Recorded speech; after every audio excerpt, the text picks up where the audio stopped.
Last year, I began doing something I'd never done in my entire life, and that is abstaining from food and water. Oh, my Lord. In the beginning, it was hard to fast. I found it, I didn't even know that you needed to do it. I didn't see the benefit of it.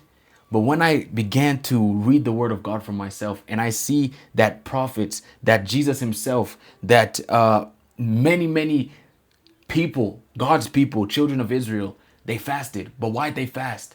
Many of them got it wrong, essentially. But in Isaiah 58, we find out what true fasting actually does. It puts to death the body, if I can say that. It brings you out of the bond of wicked. Let me actually just read it for you guys real quick so I don't misconstrue the word that has set me free. Isaiah 58, okay? It says this, cry aloud, spare not, lift up your voice like a trumpet, right? It says, tell my people their transgression and the house of Jacob their sins, yet they seek me daily and delight to know my ways, as a nation that did righteousness and did not forsake the ordinance of their God. They ask of me the ordinances of justice. They delight in approaching God. They say, why have we fasted and you have not seen? Why have we afflicted our souls and you take no notice? Okay. Now it says this. It says, in fact, the day of your fast, you find pleasure and exploit all your laborers. Indeed, you fast for strife and debate and to strike with the fist of wickedness. You will not fast as you do this day to make your voice heard on high. Basically, God is saying through the prophet Isaiah that you people, you're not understanding the reason for fasting. You guys are still doing the same thing and involving yourself in the same things, the desires of your flesh. You guys are doing the same thing when you fast. There's nothing different that you guys are doing. So essentially, he said this in number 6, is this not the fast that I have chosen, to loose the bonds of wickedness, to undo the heavy burdens, to let the oppressed go free, and that you break every yoke. Essentially, this is what God does when you fast for him, not fast for yourself.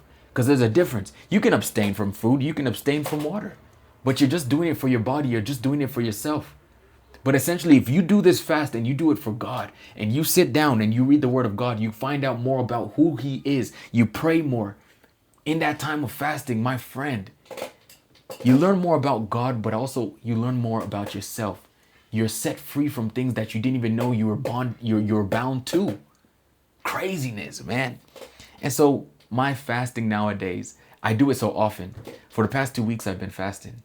I've been fasting 6 to 6 for the past 2 weeks. And it's been amazing. Amazing. Like, I can't even say that I have the same interest in my life. There's certain things that I thought I would always find interesting and that would always give me pleasure according to my flesh. But now I'm just like, all right, cool. You know, temptation comes around the corner. You know, my flesh raises up and I'm like, don't do that. You can't do that one. I love Jesus now. You know what I'm saying? You belong to the Lord. You know, watch yourself. Get down. Fasting is important, man.